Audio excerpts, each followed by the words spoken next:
சக்தி பராசக்தி. என் அன்பு தங்கமே, உன்னுடைய கஷ்டமான வாழ்க்கை மாற வேண்டும் என்று என்னிடம் வந்துள்ளாய். என்னை நம்பி வந்த உன்னை நான் எப்படி கைவிடுவேன்? நான் உன்னை நிச்சயம் கைவிட மாட்டேன் தங்கமே.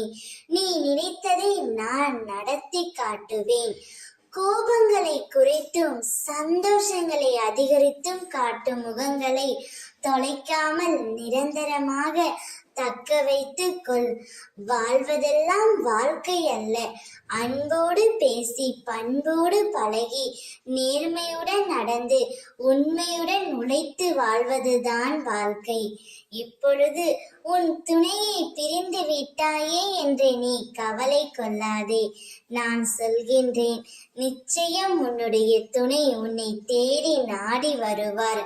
வாழ்க்கையில் ஆசைப்பட்ட எல்லாமே கிடைப்பதும் இல்லை, கிடைத்ததை வைத்து வாழ்வதும் இல்லை. கவலை கொள்ளார். இந்த நிலை கூடிய விரைவில் மாறும். நான் இருக்கின்றேன் நிழலாக என்றும் உனக்காக.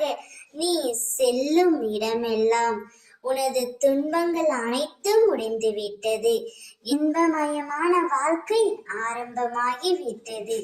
இனி எல்லாமே சுகம்தான். நான் வாழும் உன் வீடு உனக்கு கோவிலாகத்தான் இனி இருக்கும். உன் இல்லத்தில் இருள் நீங்கி வெளிச்சம் வந்து விட்டது. அம்மா உனது வீட்டிலே அமர்ந்து விட்டேன். இனி நீ சந்தோஷமாக இருக்க போகின்றாய். உன் துணையும் நீயும் சேர்ந்து மகிழ்ச்சியான வாழ்க்கையை வாழப் போகிறீர்கள். ஓம் சக்தி.